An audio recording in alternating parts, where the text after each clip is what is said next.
Scout is a fun class, even if he is difficult to use sometimes.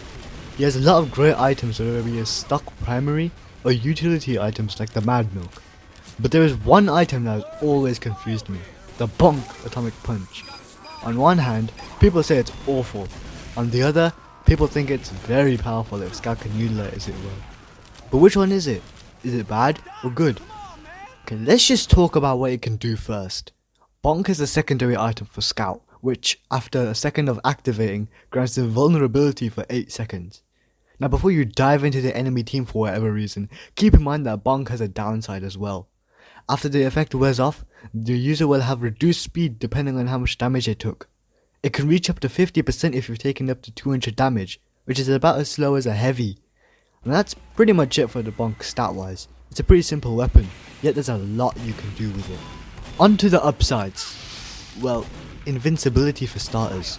On demand too, which makes this weapon useful for retreating out of bad situations, like when you're low on HP, or just as a safe retreat in general.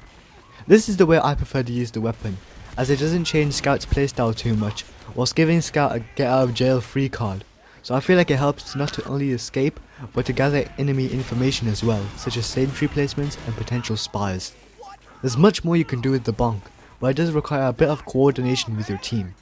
You can wall sentries and block their attacks completely by just running into them, which can give your team an opportunity to push it forward as it's held off. 8 seconds is a decently long time in TF2, especially when it comes to pure invincibility, so it should do the trick. Just don't jump, because then the knockback kicks in and you'll go flying. Actually, you could do that, if you'd rather get behind enemy lines to, I don't know, flank I guess. Then you can surf on the sentry shots, sending you flying across the map. I recommend it on places like Upward and Well, where there's a huge skybox so you won't be as limited. This sounds great, so why do people say the Bonk sucks then? Well, the assassin oriented playstyle with the Bonk isn't that straightforward. Let's say the engineer doesn't have a level 3 sentry built, and the only way of getting through the enemy team is with brute force.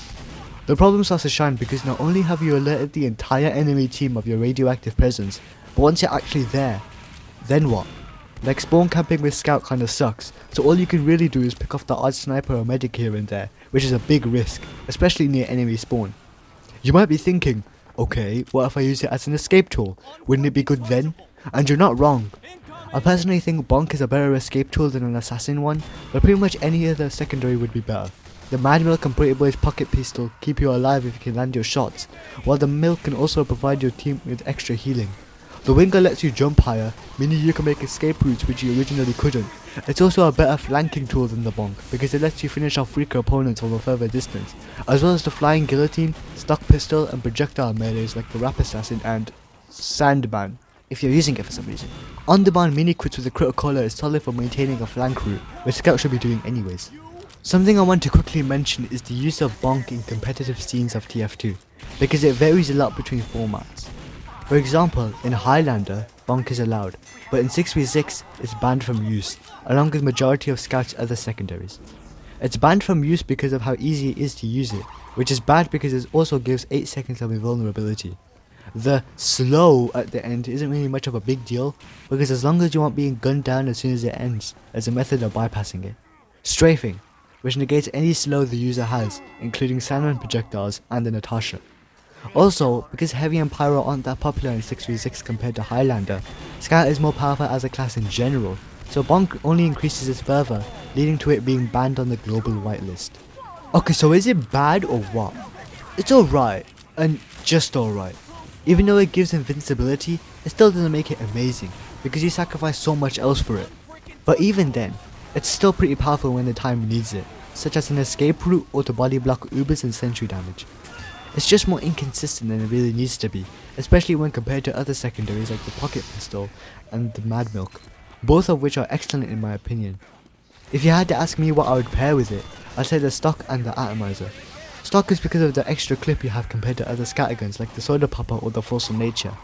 I'm not saying they're bad picks, but considering how you can reload your weapon while being invincible, I'd just say Stock is better. As for the melee, the Atomizer keeps its effect, so you can do 3 jumps instead of 2 while the Bonk is active. The Rap Assassin is also solid if you want a more assassin playstyle too. But anyways, what do you guys think of the Bonk Atomic Punch? Do you think it's bad? Let me know in the comments below and I'll see you in another video.